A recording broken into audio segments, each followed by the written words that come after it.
Last case on the docket,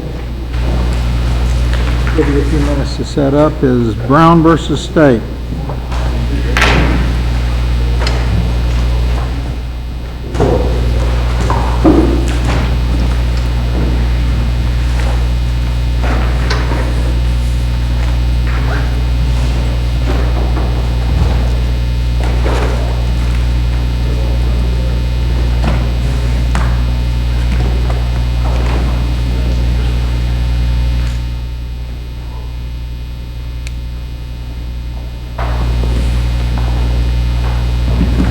So, which one of you two offended the audience?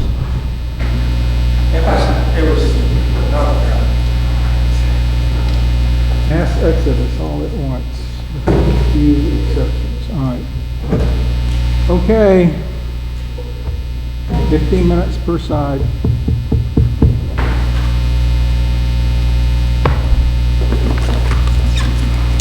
May it please the Court, Michael Leffman on behalf of the appellant Gavin Brown, I'd like to reserve 5 minutes of my time for a rebuttal. The issue in this case is whether or not the state established premeditation such that my client's first-degree murder conviction can be sustained. And as I'll argue this morning, the evidence does not establish premeditation. Now, the precursor to the incident that occurred in this case occurred involving the victim in the case, Mr. Smith, and another individual, an individual by the name of Timothy Duclos. Mr. Duclos and Mr. Smith were both DJs at a club, Club Tier, and there was a rivalry between the two. And apparently Mr. Smith took Mr. Duclos's laptop that had his DJ equipment on it.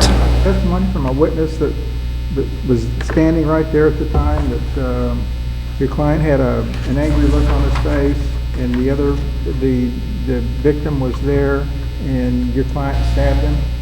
Well, no, I think there's more to it than that. There's a witness that says that, right? There is a witness, her name is Lauren Johnson, and she said that she didn't know any of the people involved in this case, and she thought that my client had an angry look on his face. That's correct, Your Honor. So why isn't that sufficient? So there's three things that would show that that by itself certainly is not enough for premeditation in this case. And let me give you those three things, Your Honor. There's a lot more. There's a lot more evidence and testimony, but there's just a witness that was right there that saw what happened, and I think the witness testified. You correct me if I'm wrong. That the victim didn't do anything to. No, I do think that's wrong, Your Honor. Well, I mean, at the time that he was punched in the stomach, which obviously was the knife wound. I mean. Your Honor, let me back up just a little bit to lay some of the background facts. There was an incident involving Mr. Smith and Mr. Duclos. My client tried to get involved in that. Mr. Smith was violent towards Mr. Duclos. My client knew that. There was words said between my client and the victim about a week before. There was three witnesses to those words. You don't think that a witness testifying that your client, with an angry look on his face, is punched him in the stomach and stabbed him? I mean, that's not fair enough. No, Your Honor. So then we know that there were some words exchanged between my client and the victim about a week before, and now fast forward to the date of the incident. My client is going to the club, Club Tier. He's a VIP there. He goes there frequently, and he sees Mr. Smith outside the club at another restaurant.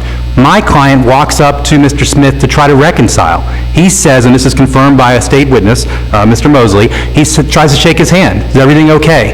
And Mr. Smith refuses that. So at that point in time, my client, certainly not expecting to see Mr. Smith, there's no plan at that point, he's actually trying to reconcile with Mr. Smith. Mr. Smith refuses. But your client then got upset with that refusal to reconcile. That may be, but my client goes into the club. Here are the two key points inside the club. Number one, Mr. Smith had been suspended by the club for 2 weeks, encompassing the night in question. He was not supposed to be there. My client was aware of that. When my client went inside this club, he may have been angry. He may have been thinking, why did that guy not accept my reconciliation? But he is not expecting Mr. Smith to come inside that club. Undisputed in the record. What difference does that make? I mean, Smith is standing there, your client with an angry look on his face, stabs him in the stomach. Okay, so it's point number two, Your Honor. And the video refutes that. And the video is the most important thing.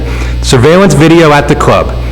Defense counsel went through with the detective, Detective Stanley, as to what the video shows. I've watched the video. It's not easy to comprehend if you're not familiar with all the actors. The incident only lasts about 3 or 4 seconds. Yes, Miss Johnson is there and said my client had an angry look, but the video establishes that my client is in the VIP section of this club. That's off to the right. And they went through this frame by frame, the defense counsel with Detective Stanley. Detective Stanley said that Mr. Smith came in with a group of 2 or 3 other people. He's the 3rd or 4th person. He's at the end, he's wearing a white hat. He walks in, the people in front of him either go straight or to the left. That's where either the DJ stand is or the dance floor. My client's off to the right. Detective Stanley acknowledges that instead of following his friends, either straight or off to the left, Mr. Smith specifically turns to the right and approaches my client first. So he's the aggressor. My client may have been angry about what happened outside, but my client... You say he's an aggressor simply because he approached him? He did. Well, and my client told the police afterwards that when he tried to shake hands with Mr. Smith out in front at the restaurant, Mr. Smith specifically said, "I'm going to get you." So my client, I'm sure, is angry by that. But he's not expecting Smith to even be there because Smith is suspended, and he's not the one that approached Smith first. But I don't see where that makes him the aggressor. I mean, he might be coming to apologize and say, you know, I was thinking about it, I guess I should have accepted your... But we don't have that. The evidence in this record is only... No, but you just said that he's the aggressor because he approached. Well, approaching someone doesn't make you an aggressor. Well, we're looking at circumstantial evidence of intent, so we're looking at what's going on in my client's mind, and it's got to be inconsistent with my client's reasonable inferences. So my client says that when I tried to shake this guy's hand moments ago outside, he refuses that and says, "I'm going to get you." Now he's in a club where he's not expecting to see Smith at all. He's not the one that approaches Smith. Smith approaches him. And then at that point, there is no... So what? What difference does that make? So That's not premeditation. It's simply not premeditation. And when you compare it... Because the victim approached that's not... Because premeditation, in the words of the Florida Supreme Court, is more than a mere intent to kill. It is a fully formed, conscious purpose to kill. My client in a club, not expecting to see Smith, no conscious purpose to kill. My client sees Smith early in the night, tries to reconcile. Certainly no purpose to kill. My client is off in the VIP section. Smith approaches him first. My client has just been told by Mr. Smith, "I'm going to get you." My client says that I'm reacting. He's coming to me with a knife, and I grab the knife and defend myself. The other witness, Miss Johnson, says that all she saw was 2 punches, didn't even realize it was a weapon involved. And again, this lasted a matter of 3 or 4 seconds. So I understand, defense counsel below argued this is not murder, it's only manslaughter. It may be second-degree murder. I would argue that it is manslaughter, but it's not premeditation.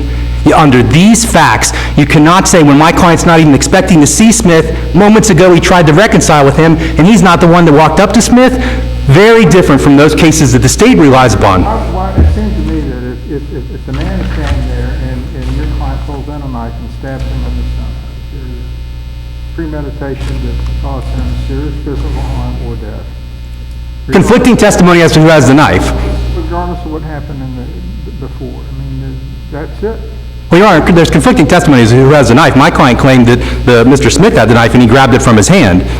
We can assume the jury found that your client had the knife. We know one of the jurors asked a question and said one of the jurors doesn't agree with first-degree murder, only finds second-degree murder. Well, but there's evidence to support that your client had the knife and that your client did not act in self-defense. I know your client testified to the contrary, but there's evidence that the victim... I'm not arguing for self-defense. I'm arguing that should be manslaughter, no worse than second-degree murder, but absolutely is not premeditation. There is at least evidence that your client, when he was approached, made a decision to pull out a knife and stab Mr. In that split second, that is not premeditation sufficient for first-degree murder, and that's the key. And let me compare it to the cases that the state...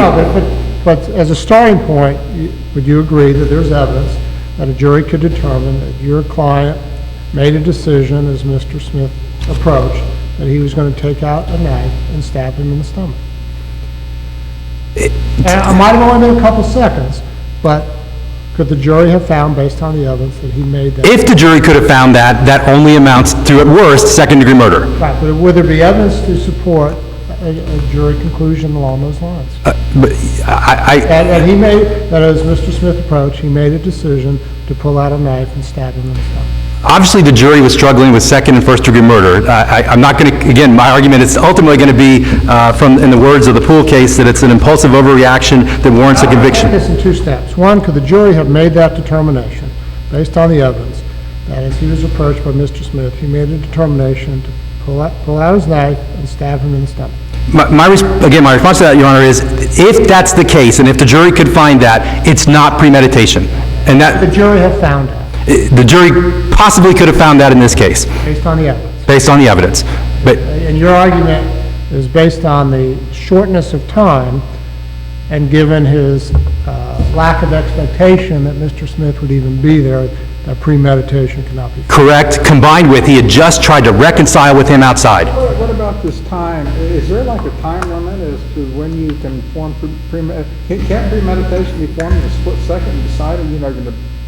No, it's not a split second. I think it's a sufficient amount of time to form the intent. A thought can come into a person's mind in a split second. I'm going to kill this fellow, and I went into his life, take out a knife and stab him. So what's the time limit? Is there a time limit? It's a sufficient amount of time to allow the defendant to fully form a conscious intent to kill. How much time is that? The Florida Supreme Court has never set forth any type of timeline as to... It can be a matter of a thought. You think in your mind that you want to kill this fellow, and you're going to kill him. Let me answer the question this way, Your Honor. Look at the cases the states relied upon. Those established premeditation, compare them to this case. Sariki, 55... You're the one that's saying that there wasn't sufficient time. What's the time? How much time do you need to form the premeditation? You need to have enough time to fully form the conscious intent to kill. Is that a second, 2 seconds, 5 minutes, an hour, or what? Your Honor, again, the courts have not set that time. I would say it's a more than mere seconds. It requires the mind to say, I'm purposely going to kill this person, not some heat-of-the-moment overreaction. That's what distinguishes manslaughter from first-degree murder. That's what distinguishes first-degree murder from second-degree murder. So, and it's numerous cases have overturned finding that under these types of facts, there's not enough for premeditation.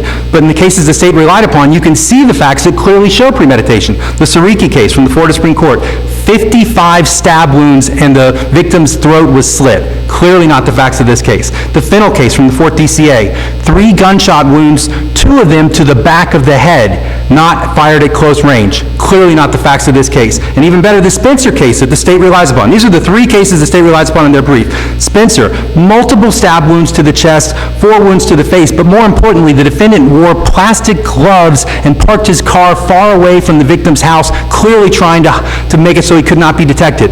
That's in stark contrast to the facts of this case, where again, my client is trying to reconcile. Moments later, he may be mad, but he's not the one that approaches Mr. Smith. Mr. Smith approaches him in a place where he's not even expecting Mr. Smith to be there. You cannot say that my client had the intent that at the end of this evening, Mr. Smith would be dead. He may have acted with some type of depraved mind. I would argue that it's an overreaction and it's only manslaughter, but it's simply not the type of case that would allow premeditation to stand. I'll reserve the rest of my time. Thank you.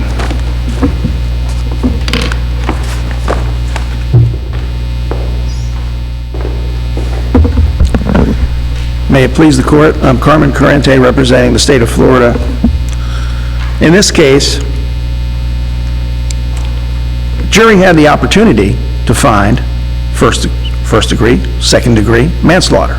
They went through the film, frame by frame by frame, apparently, according to my opponent, and they came up with this was first degree murder, this was premeditated. We have a witness standing next to the victim who says the appellant came up, glowered, left, returned, and the state can suggest, well, the facts that way show there was a premeditation. As soon as he saw him in the club, as soon as he had the altercation outside with him, he had the intention to kill him, to go out, get a weapon if he didn't have one on him, and come back and stab him. I think the jury could have found that. I don't think there's any question in this case where you've got a victim who the appellant had threatened to kill a week before. Not just once, but 2 or 3 different ways in different statements. Maybe he did reconcile, but the jury, or tried to reconcile right before he went in the club, jury could believe or disbelieve any part of his statement. They didn't believe self-defense. And if it's not self-defense, then there must have been a plan. He had a knife, he brought it in. He wasn't searched. The victim was searched.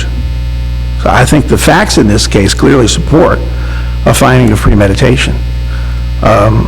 If you guys, Okay, thank you very much. thank you.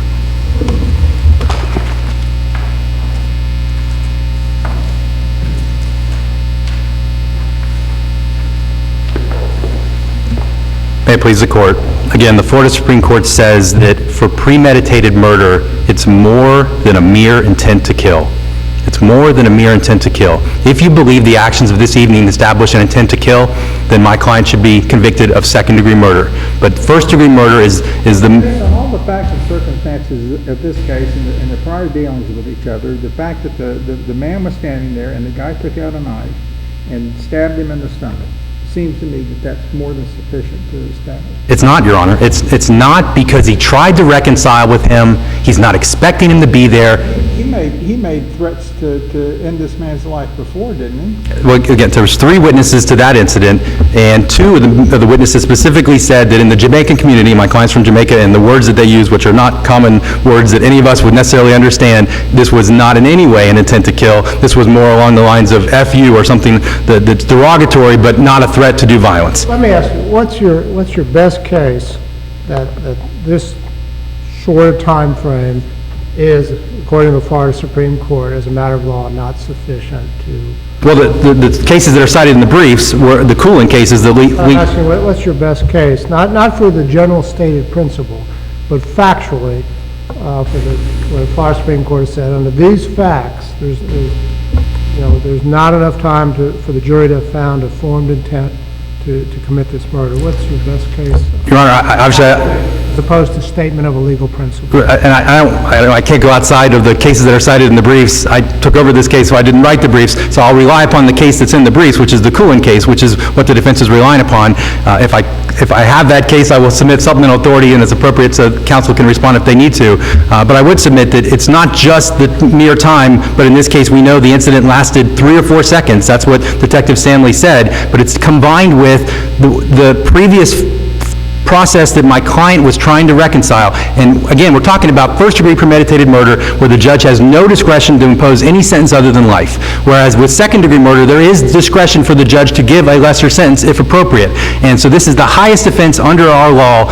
In that circumstance, the premeditation should be clear. If you compare it to the other facts upholding premeditation... I understand that if somebody's just standing there and the man pulls out a knife and stabs him, you may have to have more than that to determine premeditation. Correct.